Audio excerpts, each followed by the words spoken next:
Hello, and welcome to the deep dive. Hi there. We are so happy you are joining us today. This deep dive, well, it offers a really practical shortcut, actually. That's right. We know starting out in English can feel a bit difficult sometimes. You might know some words, but starting a real conversation, that can be tricky. Our sources show us how. Yeah, exactly. So our mission today is to give you some simple, very short, friendly phrases. English speakers call this small talk. Small talk, right? And it's so you can start talking, right away. We'll look at what to say and also a little bit about why we say these things. And we promise we will speak clearly and slowly. We'll focus on how the words sound, the pronunciation, and when to use them, so you can just relax, listen, and get ready to practice a bit later. Mhm. This is all about building your confidence step by step, right from the very first word. Okay, let's get into it then. This idea of small talk. What what is it, really? And why is it so important for English speakers? Good question. Our sources are pretty clear on this. Small talk is basically short, friendly conversation. It's used to make a connection. Yeah, like a little social handshake. Yeah. It's not for serious talks. Definitely not. Right. No big, heavy topics. It's just used to, break the silence, make things feel a bit more comfortable and friendly. And that's a key point, actually. In many English-speaking places, doing a little small talk is almost, well, expected. It's how we sort of check if someone is open and friendly. Ah, I see. So if you don't do it. Well, yeah, sometimes it might seem a little unfriendly, maybe even a bit rude, depending on the situation. Okay. So definitely not the time for deep thoughts or politics or talking about problems. No, no, keep it simple, friendly, things you can easily agree on. That's the idea. And where does this actually happen, the sources say? Pretty much everywhere, right? Exactly. Anytime you're sharing a space with someone, even for just a few minutes, small talk can happen. Like at work, Yeah. maybe waiting by the coffee machine. Yep, or at school, in the line at the supermarket, definitely. Even at the gym, maybe chatting to the person on the machine next to you. Or meeting a new neighbor. Mm-hmm. Or sitting next to someone on the bus or train. It really is everywhere. And here's the really good news for you listening. You don't need perfect grammar for this. Not at all. No, definitely not. Small talk mostly uses simple sentences, short phrases. It's about using natural-sounding expressions. So learning just a few of these phrases can really boost your confidence quickly in real conversations. Absolutely. So let's start with the real basics, the absolute icebreakers, phrases for when you first meet someone. Okay, the first one is super direct, greeting someone and sharing names. Great for, say, a party or maybe the first day of a class. Right. The phrase is just, "Hi, I'm your name. What's your name?" So try it on me. Okay. Hi, I'm Mike. What's your name? I'm Mia. Nice to meet you. See? Yeah. So simple. It just opens the door. Very easy. Okay, next basic starter. This one is maybe the most common phrase in English, how are you? But it can be confusing. Yes. Because it sounds like a question about your health, but usually it's not. Right? Phrases like, "How is everything with you?" or just "How are you?" are often just another way to say hello. It's a greeting. So you don't need to give a long, detailed answer about how you really feel. No, not usually. A simple, positive answer is best. Let's try it. How is everything with you? I'm good, thank you. How about you? I'm good too, thanks. See? You answered simply, and then you asked the question back. Right. That keeps the conversation going. It shows you're interested, too. Exactly. Okay, moving on. Another very common one, especially if you meet someone, say, at work or maybe a conference, is asking about their job or main activity. The phrase is, what do you do?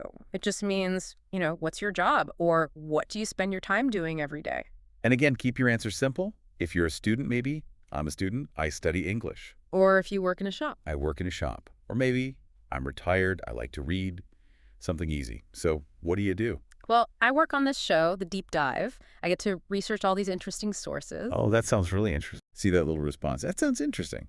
It's simple encouragement. It shows you listened and invites them to say more if they want to. Good point. Okay, one last basic icebreaker for now. This one is great for learning a little bit about someone's background. Very safe, very friendly. Right. It's simply, where are you from? Okay, where are you from? I'm from London. And you? I'm from here. I love it. Great. So those four, name, check-in, job, and location, they're like your starter kit for almost any new conversation. Perfect. So we know how to say hello and start things off, but what do we actually talk about after that? Yes. The sources give us two super easy, super safe topics. The weather and the weekend. The weather, of course. Mm. It works because, well, everyone experiences it, right? It's something you share immediately with the person next to you. Exactly. It's neutral. Nobody really argues about the weather in small talk. It's perfect for finding easy agreement. Okay, let's look at 3 simple weather phrases. The first one uses something called a tag question. Yeah, that little question at the end, like, isn't it? It just invites the other person to agree really easily. So if it's a nice sunny day, you can say, lovely day, isn't it? Mm-hmm. And the other person will likely just nod and say, yes, it is. It's like a quick, friendly connection. Okay, what about if the weather isn't so great? Maybe you're both waiting for a bus in the rain or cold. Then you can just state the obvious, like a shared observation. Simple like, it's really cold today. Exactly. You're just noticing the same thing together. They could just agree, yes, it is, or I know. Easy enough. And the third one, you mentioned for surprise. Yeah, maybe when the weather is really extreme, like super hot or maybe a sudden storm, you're kind of checking, wow, this is intense, right? So you might say, can you believe this heat? Right. It shows surprise, and again, it connects you because you're both feeling it. It opens up a little chat. That makes sense. It's all about that shared moment. Okay, what about the other big topic? The weekend. The weekend. This is essential, especially, on a Monday morning in an office or maybe a classroom in an English-speaking country. It's almost like a ritual. A ritual? Why? Does everyone really need to know what I did on Saturday? Huh. Well, that's a great point. Hmm. Our sources suggest it's often less about needing the details and more about being friendly and polite. It's a way to ease back into the week. Okay. It shows you see the other person as, well, a person, someone who has a life outside of work or class. Right. It's like social glue, making things run smoothly. Okay, so 2 key phrases for the weekend. What about before the weekend happens, like on a Thursday or Friday? Then you can ask, got any plans for the weekend? Or maybe, any plans for the weekend? Nice and casual. And then the classic Monday morning question. That would be, how was your weekend? Okay. And if someone asks you that, you need a simple answer ready. What are some easy options? Our sources suggest simple things. Maybe, I just relaxed at home. Or if it felt short. You could say, it went by so fast. Both are perfectly good standard answers. Perfect. So we've covered starting a conversation, talking about the weather and the weekend. I think it's time to practice these out loud. Yes, absolutely. This is maybe the most important part.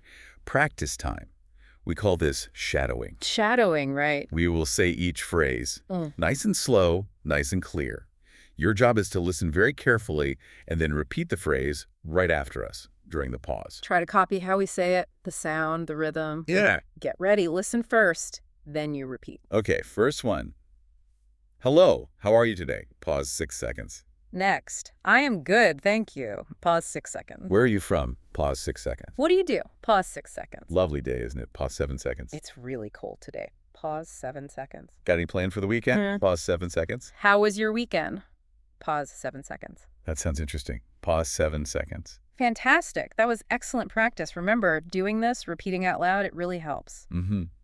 It moves the words from just being in your head to actually coming out of your mouth more easily. It builds up your speaking muscle, You really did great today. And practicing these simple phrases, it really does build your confidence quickly. It really does. It makes speaking English feel, well, less scary. Yeah. Because you have these tools ready to use. Yeah. And the key is just doing it again and again, repetition. We really suggest you listen to this deep dive again, maybe pause it, and practice repeating every phrase until it feels natural, until you don't have to think too hard about it. Definitely. Now, as we wrap up, there's one more interesting thought from our sources. Small talk isn't just for people you know, like friends or colleagues. Oh. It can even happen in very public places. Places maybe you wouldn't expect, like waiting in a long line at the airport. We're standing squished next to someone on a crowded train. Exactly. It's about noticing that shared situation, that shared moment you're both in. And just making a simple comment about it, connecting to that reality you both share. Right. So, here's a little challenge, a final thought for you to take away this week. Next time you find yourself waiting somewhere, maybe in a line, think about trying one of those simple public place starters. Something we found in the source material. Don't be afraid. Just try it. Like maybe just saying to the person near you, the line is moving slowly, huh? Perfect. Simple, friendly, invites easy agreement. That's the heart of small talk. It really is. You're building great communication habits. Keep up the practice. You did a fantastic job today. We were really impressed. Yes, keep going. We'll see you next time for another deep dive. Bye for now. See you next time. Bye.